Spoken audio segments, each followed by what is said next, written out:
Hello student and welcome to my YouTube channel learn with Priya. So हमने इससे पहले class में क्या पढ़ा कि क्या क्या फैक्टर्स होते हैं जो हमारे प्लांट लेआउट को अफेक्ट करते हैं, जिसमें हमने पहले पढ़ा type of industry and process of production, दूसरा वॉल्यूम। ठीक है, अब हम पढ़ेंगे, ये नेक्स्ट चैप्टर है और न्यू टॉपिक है जिसका नाम है बिजनेस कॉम्बिनेशन। ठीक है, हम इस क्लास में बिजनेस कॉम्बिनेशन के बारे में जानेंगे। कॉम्बिनेशन का मतलब आप सिंपली समझ पा रहे होंगे। एक कॉम्बिनेशन का क्या मतलब है, जब एक टाइप के कई सारे क्वांटिटी में मिलकर कोई काम हो तो उसे कॉम्बिनेशन बोलते हैं, और यही कॉम्बिनेशन हमारे बिजनेस में यूज किया जा रहा है। कॉम्बिनेशन का मतलब कोई भी एक से अधिक चीज मिल रही है, कंबाइन हो रही है, एक साथ आ रही है, तो हम उसे कॉम्बिनेशन बोलते हैं। पर इसका यूज हमारे बिजनेस में कैसे होता है, तो ठीक उसी तरह से जैसे कोई एक फर्म होगा, वो दूसरे फर्म के साथ कंबाइन होकर वर्क करेगा, उसी को हम बोलते हैं बिजनेस कॉम्बिनेशन। तो चलिए डिटेल में जानते हैं कि क्या होता है business combination. Business combination implies the coming together of firms under a common control. Business combination का मतलब क्या होता है कि ये क्या करता है कि सारे फर्म्स को एक साथ लाता है और कॉमन कंट्रोल बनाता है। मतलब सबका कंट्रोल एक सेंटर पे होगा, कोई भी एक सेंटर सारे फर्म्स को कंट्रोल करेगा, उसी को बोलता है बिजनेस कॉम्बिनेशन। मतलब सबका कंट्रोल एक ही होगा, सबका डिसीजन एक होगा, तो यही होता है बिजनेस कॉम्बिनेशन। बिजनेस कॉम्बिनेशन क्या इम्प्लाइज करता है कि सारे फर्म्स को एक साथ लाओ और उनका कॉमन कंट्रोल बनाओ। ठीक है, the objective was to pull their production, marketing, finance and profit.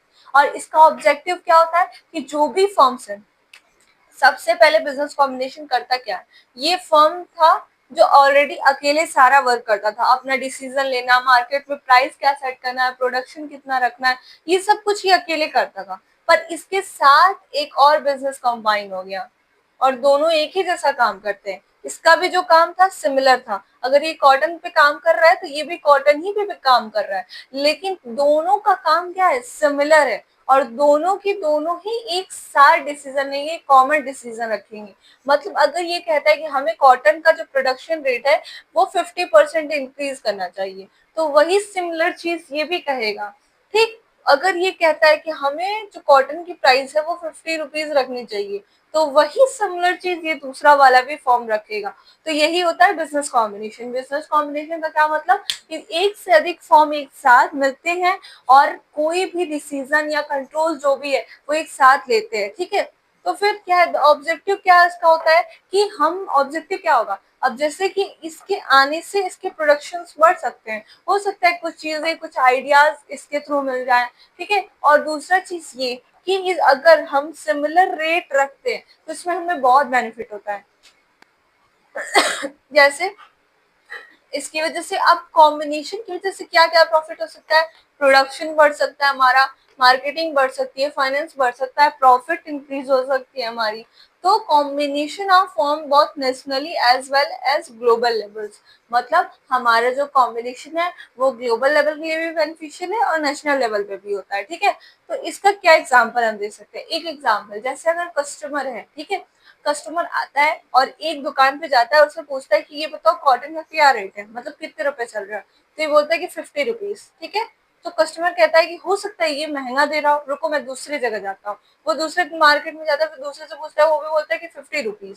ठीक है, तो फिर वो सोचता है कि अच्छा एक जगह और क्लियर करना पड़ेगा, तो एक और से इन्होंने कंबाइन कर रखा था फॉर्म। ठीक है, वहां भी जाता है, वहां भी 50 रुपीज। तब उसे समझ में आता है कि नहीं, मार्केट में क्या रेट चल रही है, 50 ही रुपीज कॉटन की रेट चल रही है। तो इसकी वजह से क्या इंक्रीज हुआ, अगर मान लो मार्केट में भले इसका सेल रेट होगा 48, बट अगर मार्केट में तीनों ने 50 रुपीज सेट करके रखा हुआ है, तो इसकी वजह से इन्हें 2 रुपीज का प्रॉफिट हुआ। क्यों, क्योंकि ये सब मिलकर कंबाइन एक फिक्स रेट रख रहे हैं। अगर इसमें से कोई भी एक फिक्स रेट नहीं रखता तो हो सकता है लॉस हो सकता था। अगर मान लो ये दोनों ने 50 रखा होता, ये 48 रख रहा होता, तो नुकसान इसका, इन दोनों का भी था और इसका भी था, क्योंकि ये जहाँ 50 ले सकता था वहां इसने 48 अर्न किया, और जहां ये सब भी कमा सकते थे वहां इन दोनों ने भी नहीं कमाया। इसलिए इस तरीके से इन तीनों को लॉस हो गया। लेकिन अगर ये तीनों मिलकर काम करेंगे तो एक फिक्स रेट फिक्स कर सकते हैं, एक रेट फिक्स करना रहता है, और उस रेट फिक्स करने की वजह से इनकी प्रॉफिट क्या होती है, इंक्रीज होती है। तो इस तरीके से कॉम्बिनेशन की वजह से भी प्रॉफिट होता है। और यही हमारा फर्स्ट टॉपिक है, फिक्सेशन ऑफ प्राइस। मतलब एक फिक्स प्राइस हम क्या करते हैं कि एक साथ कंबाइन होकर, एक साथ कई सारे फॉर्म कंबाइन होते हैं और फॉर्म कंबाइन होकर क्या करते हैं, एक रेट फिक्स करते हैं कि हाँ हम जो भी प्रोडक्ट प्रोड्यूस कर रहे हैं उसका यही रेट होगा, इसी रेट में हम अपने क्या प्रोड्यूस किए हुए प्रोडक्ट को सेल करेंगे। ठीक है, फिर आता है रेगुलेशन ऑफ आउटपुट। मतलब कितना कितना आउटपुट हमें, रेगुलेशन ऑफ आउटपुट का क्या मतलब है, जो भी हम आउटपुट, जो भी हम प्रोडक्शन कर रहे हैं उस पर रेगुलेशन करना कि हमें कितना प्रोड्यूस करना चाहिए, कितना नहीं करना चाहिए, कैसे करना चाहिए, ये सब कुछ भी होता है बिजनेस कॉम्बिनेशन में। ठीक है, एलिमिनेशन कंपटीशन। कंपटीशन कैसे एलिमिनेट होगा, अब जैसे जो चीज, अभी मान लो अगर इन्हीं तीनों में कंपटीशन होता, ये कहता कि मैं 50 रुपीज का ही कॉटन सेल करूंगा, तो ये बोलेगा कि तुमसे ज्यादा सेल बढ़ाने के लिए मैं 48 का रख दूंगा। तो इसकी वजह से ये इसको भी नुकसान हो रहा है और इसको भी नुकसान हो रहा है। और ये कहते हैं कि अच्छा तुम दोनों 48 का रखोगे और हम 50 का, तो ये क्या करता है, मान लो 42 का रख दिया। तो इन तीनों के बीच कंपटीशन होने की वजह से कस्टमर को तो फायदा होगा लेकिन आप लोगों को नुकसान होगा। इसलिए इससे क्या करना पड़ेगा, इन तीनों को मिलकर काम करना चाहिए और 50 रुपीज ही फिक्स करना चाहिए, जिसकी वजह से कंपटीशन भी कम होता है। क्योंकि अगर हम अपने में ही कंपटीशन करेंगे तो फिर हम ग्रोथ नहीं कर पाएंगे, तो इसलिए इस कंपटीशन को एलिमिनेट करेंगे और रेट फिक्स करेंगे। तो स्टैब्लिश मोनोपोलीज, मतलब इतने सारे फर्म्स मिलेंगे तो क्या होगा, मोनोपोली होगा। मतलब एक सिंगल राइट, मतलब ये सब मिलकर जो काम करेंगे उसे हम क्या बोलेंगे, मोनोपोली।